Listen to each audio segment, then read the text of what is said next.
المصطفى والمرتضى وابنهما والفاطمة وغوث اعظم بمنے بے سر و ساما مدد قبلے کی مدد کعبہ ایماں مدد سرورہ شاہ کریمہ دستگیرہ اشرفہ سرورہ شاہ کریمہ دستگیرہ اشرفہ حرمت روح پیمبر لک نظر کن سبیما آئی عقیدت و محبت کے ساتھ خود پاک پیش فرما دیجیے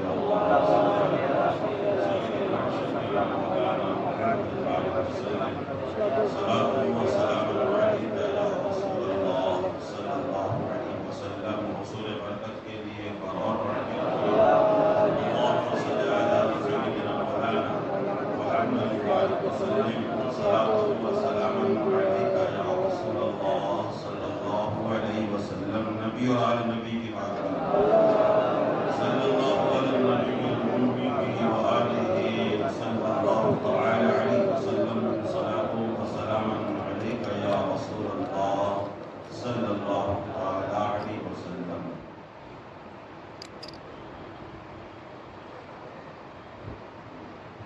شہادت آخری منزل ہے انسانی سعادت کی. شہادت آخری منزل ہے انسانی سعادت کی. وہ خوش قسمت ہیں مل جائے جنہیں دولت شہادت کی. وہ خوش نصیب ہیں مل جائیں جنہیں دولت شہادت کی. شہادت پا کے ہستی زندے جاوید ہوتی ہے. شہادت پا کے ہستی زندے جاوید ہوتی ہے. یہ رنگین شام صبح عید کی تمہید ہوتی ہے.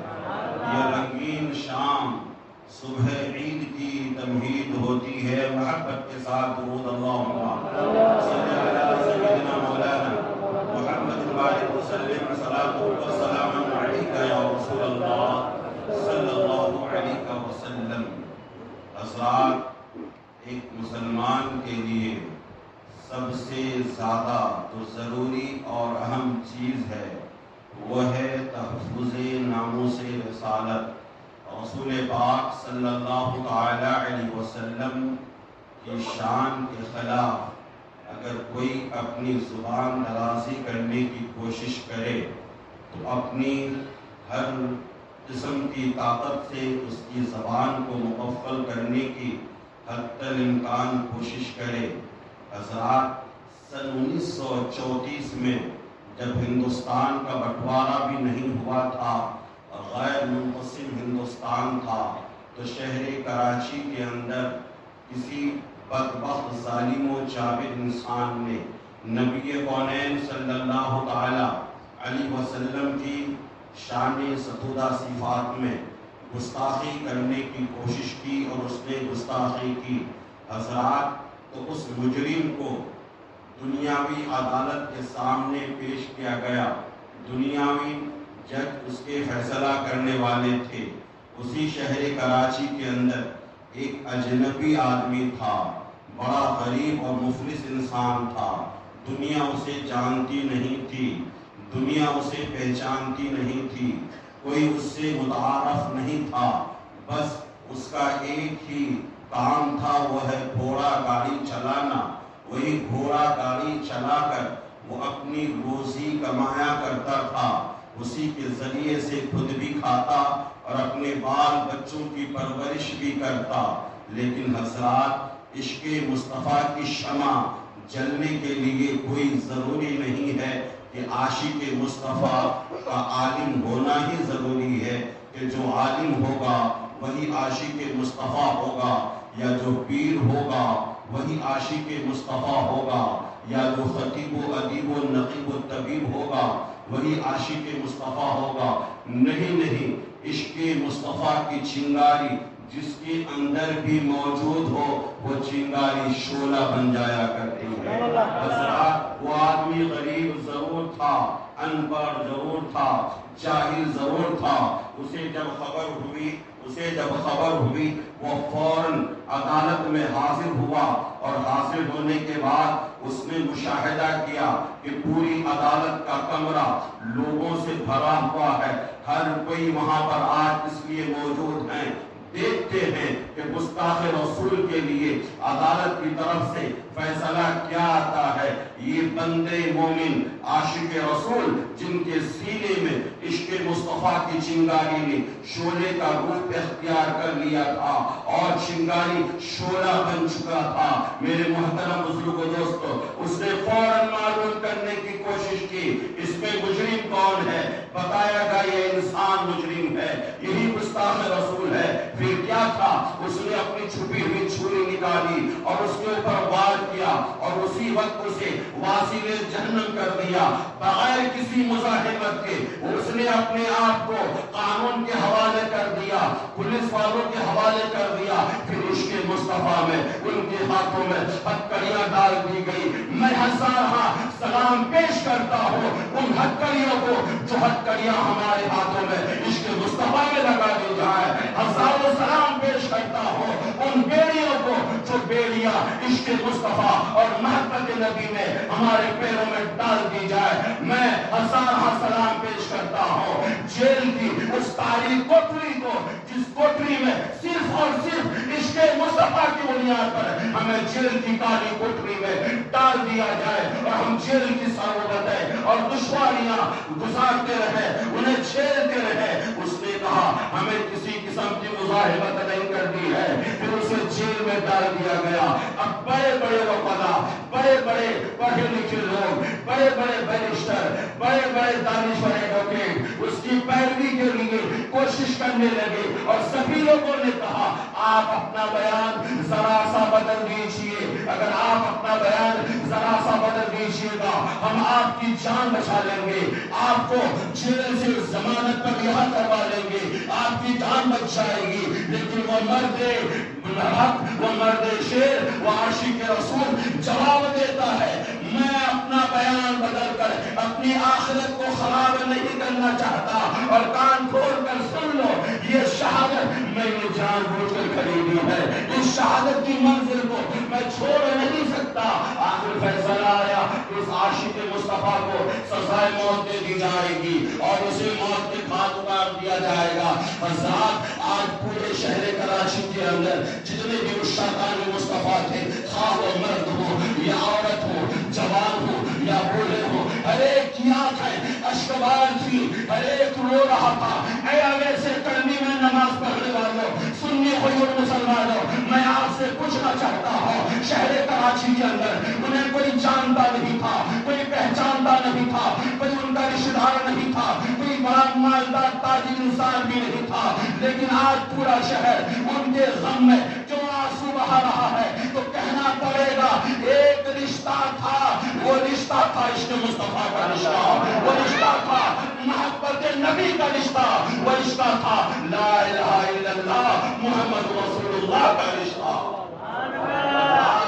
ہر کوئی رو رہا ہے، عورتیں گھر کی چھتوں پر چڑھ کر اس عاشق مصطفیٰ کی زیارت کر رہی ہیں اور سب اپنے پھول ان کے اوپر نشاور کر رہی ہیں۔ میرے محترم بزرگوں دوستو، بالآخر اس عاشق مصطفیٰ کو سولی پر چڑھا دیا گیا، پھانسی دے دی گئی۔ حضرات اب ذرا دیکھیے عاشق مصطفیٰ کی شان کتنی عظیم ہوتی ہے۔ اس عاشق مصطفیٰ کو جب پھانسی پہ چڑھا دیا گیا اور ان کی روح اس کے قدس رسولی سے اس شان کے ساتھ پرواز کر گئی کہ فرشتے کہہ رہے تھے یا ایتھا النفس المطمئنہ ارجعی الی ربک راضیۃ مرضیہ، اے نفس مطمئنہ رب کی رضا پر راضی ہو کر رب کی طرف لوٹ جا۔ میرے محترم بزرگوں دوستو، اب دیکھیے اس دنیا سے وہ تشریف لے گئے، جنازے میں تاریخ میں آیا ہے کہ اس سے پہلے کسی کے جنازے میں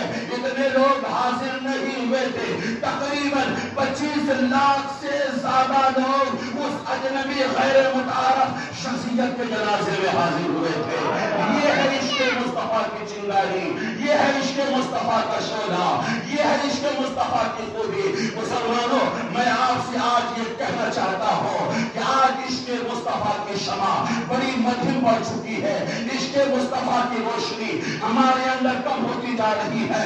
یہی وجہ ہے کہ جب سے عشق مصطفیٰ ہمارے سینے سے کم ہونے لگا ہے، محبت رسول ہمارے سینے سے کم ہونے لگی ہے، نبی کی دیوانگی ہمارے سینے سے کم ہونے لگی ہے، یہ نالائق لوگ کبھی مصطفیٰ کی شان میں گستاخی کرتے ہیں، کبھی ہماری عبادت گاہوں پر حملہ آور ہوتے ہیں۔ میں آپ کو بتا دینا چاہتا ہوں، میدان کربلا سے ہمیں یہ پیغام ملا ہے، امام حسین نے ہمیں یہ پیغام دیا ہے، اگر ظالموں کے ظلم پر سکوت اختیار کیا جائے اور ظالموں کے ظلم پر صبر و استقامت کے ساتھ اگر ان کا ظلم سہتے رہا جائے تو ظلم بڑھتا جائے گا، ظلم حد سے تجاوز کرتا جائے گا۔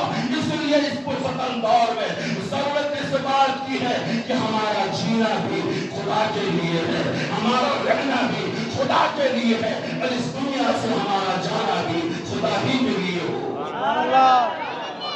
دوستو، میں آپ سے کہنا چاہتا ہوں، ایک عام مومن جسے دنیا جانتی نہیں تھی، جب اسے شہادت مل گئی تو ان کا چرچا اتنا ہونے لگا، ان کا چرچا اتنا ہونے لگا، ان کا تذکرہ اتنا ہونے لگا۔ اب جو نبی کا نواسا ہو، جو نبی کا نواسا ہو، علی کا نور نظر رخت جگر ہو، خاتون جنت کا شہزادہ ہو، اور جن کے نانا مصطفیٰ ہو، اچھا ٹھہر کر ایک بات میں آپ سے کہنا چاہتا ہوں، حضرات اس پرفتن دور میں آپ نے دیکھا کوئی نبی ہونے کا دعویٰ کیا، کوئی رسول ہونے کا دعویٰ کیا، حد یہیں تک نہیں ہے بلکہ کتنے ظالموں نے کہا میں تمہارا رب اعلیٰ ہوں، وانا ربکم الاعلیٰ کا اعلان کیا۔ لیکن اب ایسے کرنے میں نماز پڑھنے والوں، سنی غیر مسلمانوں، ذرا انصاف سے مجھے بتائیے گا، 1400 سال گزر گیا ہے، 1400 سال گزرنے کے بعد بھی آج تک کسی نے یہ نہیں کہا کہ میں حسین ہوں، میں حسین ہوں۔ نبی ہونے کا دعویٰ تو کیا ہے، خدا ہونے کا دعویٰ تو کیا ہے، لیکن حسین ہونے کا دعویٰ آج تک کسی نے کیا ہی نہیں۔ وجہ کیا ہے؟ اس لیے کہ حسین بننے کے لیے اپنے 18 سالہ کریئر جوان کو دینا پڑے گا، اپنے 6 مہینے کے بچے کو دینا پڑے گا، خاندان نبوت کے چشم و چراغ کو اللہ کے راستے میں قربان کرنا پڑے گا۔ یہی وجہ ہے کہ امام حسین کا چرچا کل بھی ہو رہا تھا، آج بھی ہو رہا ہے، قیامت تک ہوتا رہے گا۔ اور میں بڑی ذمہ داری کے ساتھ یہ جملہ آپ کے سماعتوں کے دہلیز تک پہنچانے کی کوشش کر رہا ہوں کہ جب تک اسی خاکدان گیتی پر، اسی زمین کے اوپر، اسی نیل و آسمان کے نیچے سنی کا ایک بچہ بھی زندہ رہے گا، حسین کا تذکرہ ہوتا رہے گا، حسین کا ذکر جمیل ہوتا رہے گا، رہے گا یوں ہی ان کا چرچا رہے گا، رہے گا یوں ہی ان کا چرچا رہے گا، پڑے خاک ہو جائیں جل جانے والے۔ اب آئیے ایک بات بتاؤں، اللہ کے رسول صلی اللہ علیہ وسلم ارشاد فرماتے ہیں لا یجد الشہید علم القتل، اللہ کے نبی فرماتے ہیں کہ شہید جب مرتبہ شہادت پر فائز ہوتا ہے اس کے ہاتھ کاٹے جاتے ہیں اسے تکلیف نہیں ہوتی ہے، اس کے کان کاٹے جاتے ہیں اسے تکلیف نہیں ہوتی ہے، اس کی گردن کاٹ دی جاتی ہے اسے تکلیف نہیں ہوتی ہے، سینہ چیر کر کلیجہ نکال کر چھپا دیا جاتا ہے لیکن اسے تکلیف نہیں ہوتی ہے۔ آپ کہیں گے امام صاحب آپ ہاتھ کٹنے کی بات کر رہے ہیں، گردن کٹنے کی بات کر رہے ہیں، کان کاٹنے کی بات کر رہے ہیں، سینہ چیرنے کی بات کر رہے ہیں، کلیجی نکالنے کی بات کر رہے ہیں. اگر ناخن کاٹتے کاٹتے اگر ناخن تھوڑا زیادہ کٹ جائے تو تکلیف محسوس ہوتی ہے، لیکن یہاں ہاتھ کٹنا ہے، یہاں ناک کٹنی ہے، یہاں گردن کٹنی ہے اور تکلیف نہیں ہوگی. اللہ کے رسول صلی اللہ علیہ وسلم ارشاد فرماتے ہیں، حدیث پاک ہے، تکلیف ہوتی ہے بس کتنی، جس طریقے سے آپ کسی کو کوٹی کاٹ لیں یا کسی کو چیوٹی کاٹ لیں، بس اتنی ہی تکلیف ہوتی ہے. اتنی ہی تکلیف کا احساس ایک شہید کو ہوتا ہے شہادت کے وقت. اب آپ کہیں گے یہ کیسے ممکن ہے؟ میں آپ سے بتانا چاہتا ہوں، اللہ نہ کرے ہمارے ان نمازیوں میں سے کسی کو بھی اور کسی سنی مسلمان کو بھی ایسی بیماری لاحق ہو جائے تو انہیں آپریشن کرنے کی ضرورت ہو. آج آپریشن کے ذریعے سے پیٹ کی اتریاں خراب ہو جائیں تو اتریاں نکال کر پلاسٹک کی اتریاں لگا دی جاتی ہیں، نلیاں لگا دی جاتی ہیں. میں آپ سے کہنا چاہتا ہوں، اگر انگلی کا ناخن بھی زیادہ کٹ جائے تکلیف ہوتی ہے، لیکن ہاسپٹلوں کے اندر پیٹ پھاڑ دیا جاتا ہے، اتری نکال لی جاتی ہے، کلیجے بھی نکال کر تھالے میں رکھ دیا جاتا ہے، یا اس بندے کو تکلیف نہیں ہوتی ہے. آپ کہیں گے اگر بغیر ہوش کیے ہوئے بغیر بے ہوش کیے ہوئے اس کا پیٹ کاٹا جائے، اسے چیرا پھاڑا جائے، بیچارہ ویسے ہی دم توڑ دے گا، اسے دوائی دی جاتی ہے، سنگائی جاتی ہے یا پھر انجیکشن دیا جاتا ہے، جس کی وجہ سے ان کے اوپر بے ہوشی طاری ہو جاتی ہے. جب بے ہوشی طاری ہو جاتی ہے تو اب اس کا ہاتھ کاٹا جائے، چاہے سینہ چیر دیا جائے، چاہے اتری نکال لی جائے یا پیٹ پھاڑ دیا جائے، انہیں تکلیف نہیں ہوتی. حضرات یہ دنیاوی اطباء ہے کہ جب انہیں دوائی دے کر بے ہوش کر دیا جائے پھر جو چاہے کاٹ لے، تکلیف نہیں ہوتی. اب میں آپ کو بتانا چاہتا ہوں، آپ غور سے سنتے چلیے گا. حضرات اللہ کے رسول صلی اللہ علیہ وسلم ارشاد فرماتے ہیں کہ جب لوگوں کو جنت کے اندر داخل کر دیا جائے گا، قرآن کہہ رہا ہے وَلَكُمْ مَا تَشْتَهِي أَنفُسُكُمْ کہ تم جنت میں جو چاہو گے میرا مولا تمہیں دے دے گا. جس چیز کی خواہش کرو گے وہ چیز تمہارے پاس حاضر ہو جائے گی. ہم جیسے لوگ جب جنت میں جائیں گے جنت سے پھر باہر واپس آنے کی تمنا نہیں کریں گے، لیکن وہ شہدائے کرام جو شہید ہو کر اس دنیا سے جاتے ہیں اور مرتبہ شہادت پر فائز ہو کر اس دنیا سے جاتے ہیں، اس سے مولا پوچھے گا بندہ بتا کیا کوئی تمہاری کوئی خواہش ہے، کیا کوئی تمہاری تمنا ہے جو تمہاری تمنا پوری کر دی جائے، خواہش پوری کر دی جائے. وہ بندہ کہے گا مولا تیری جنت کے اندر تو ساری نعمتیں موجود ہیں، ہر قسم کی نعمتیں موجود ہیں، ہم وہ چاہتے ہیں ہمیں وہ ساری نعمت مل جاتی ہے، لیکن ان نعمتوں میں اتنا مزہ نہیں ہے جتنا مزہ تیرے نام پر گردن کٹوانے میں آ رہا تھا، تیرے نام پر جان دینے میں آ رہا تھا. اے مولا ہماری تمنا بس ایک یہی ہے کہ ہمیں دنیا میں بھیج دیا جائے تاکہ تیرے نام پر پھر ہم 10 مرتبہ اپنی گردن کٹواتے رہیں. اب آئیے تقریر کا دوسرا رخ دیکھتے چلیے. حسن یوسف مشہور ہے، بڑے حسین تھے یوسف علیہ السلام. اللہ نے بڑا حسن دیا تھا حضرت یوسف علیہ السلام کو. حضرات عزیز مصر کی بیوی زلیخا حسن یوسف پر شائدہ اور فریفتہ ہو گئی. حسن ہوتا ہی ایسا ہے کہ جو دیکھ لیتا ہے شائدہ اور فریفتہ ہو جاتا ہے. میرے محترم بزرگوں دوستو، اب شریف خاندان کے لوگوں نے ان کے اوپر الزام لگایا کہ یہ کیسی عزیز مصر کی اہلیہ زلیخا کہ ایک غلام کے اوپر شائدہ اور فریفتہ ہو گئی ہیں. اب وہ اپنے الزام کے داغ کو اپنے دامن سے دھونے کے لیے سارے محلے کی عورتوں کو جمع کر دیا اور جمع کرنے کے بعد